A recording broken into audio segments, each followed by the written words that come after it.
opportunity to say something about Alvin and George.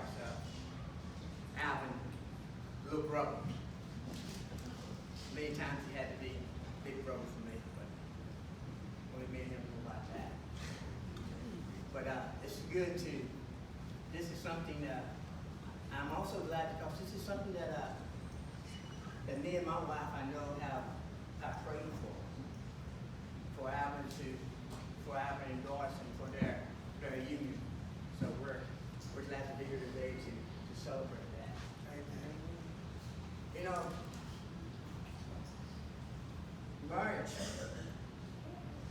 marriage ought to come with a label.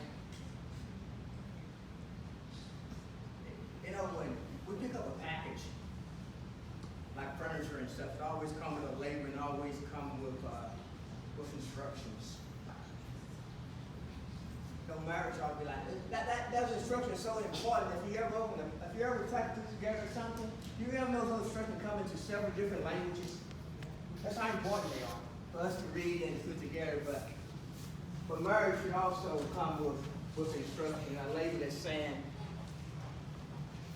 Selma, very careful.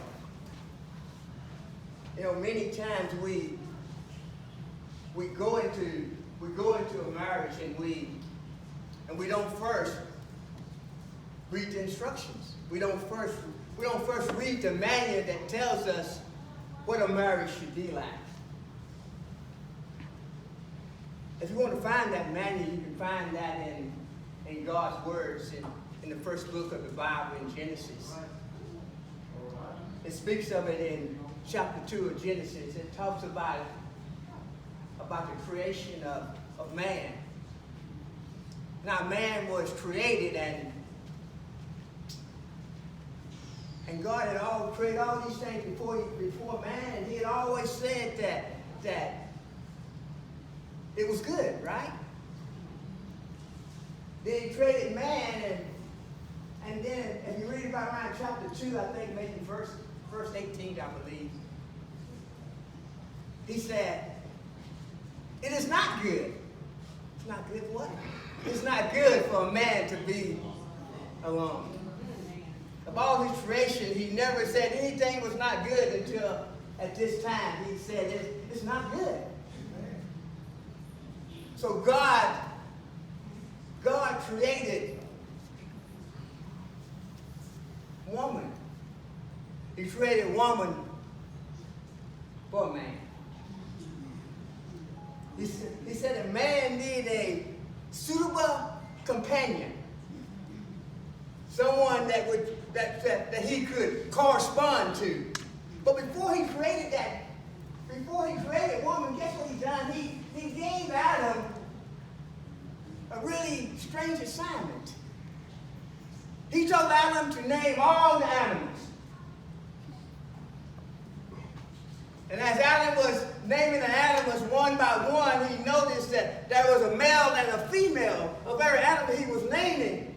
And as he got to the end of that list, you know what he said? He said, what about me? He said that he could find no one suitable to him. So God, in his wisdom, placed Adam in a deep sleep. And from that sleep, he took a reel that he created woman. I wonder why Adam did not create woman from the dust.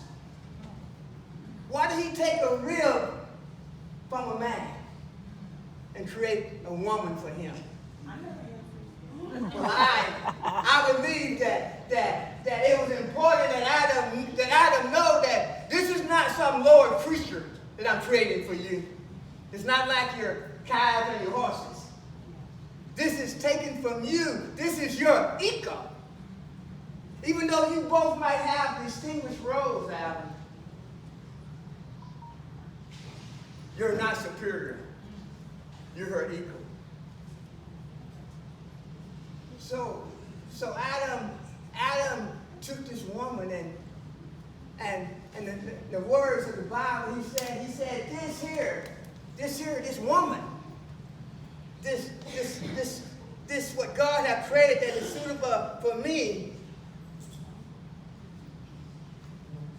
is suitable for me. He said, this is bone of my bone and flesh of my flesh. And he said that he would call him woman. I was going to read a short poem before I close. This is the blessing. You saw this paper here. You cannot give a Baptist preacher.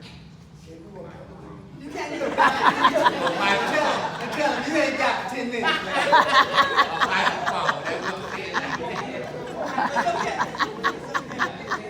That's all right. It's all right. Take your time, Rail.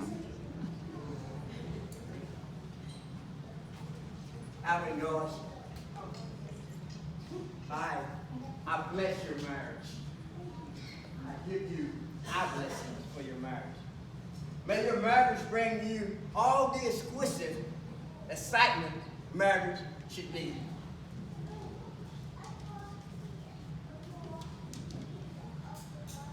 And may life grant you also patience, tolerance, and understanding.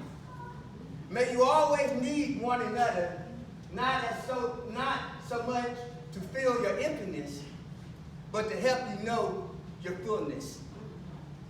You see, a mountain needs a valley to be complete. The valley does not make the mountain less, but more. And the valley is more of a valley because it has a mountain towering over it. May you need one another, but not out of weakness. May you want one another, but not out of lack. May you entice one another, but not compel one another. May you succeed in all important ways with one another and not fail in giving grace to each other. May you look for things to praise, often saying, I love you, and take no note of your small faults. You see, Alvin and Doris, marriage cannot promise you a life of sunshine. Marriage cannot promise you riches, wealth, or gold. Marriage cannot promise you an easy pathway that leads away from change and growing old. But a loving marriage, Alvin, can promise a heart that is devoted to one. A smile to chase away the tears and sorrow. A love that is ever true and ever growing. A hand to hold in your thoughts each tomorrow. Doris, may you guys realize the awareness of one another, present, both physical and spiritual. Feeling the warmness and nearness when you are side by side. Feeling the warmness and nearness when you are in separate rooms or even in distant cities. May you have happiness, and may you find it making one another happy. May you have love, and may you find it in loving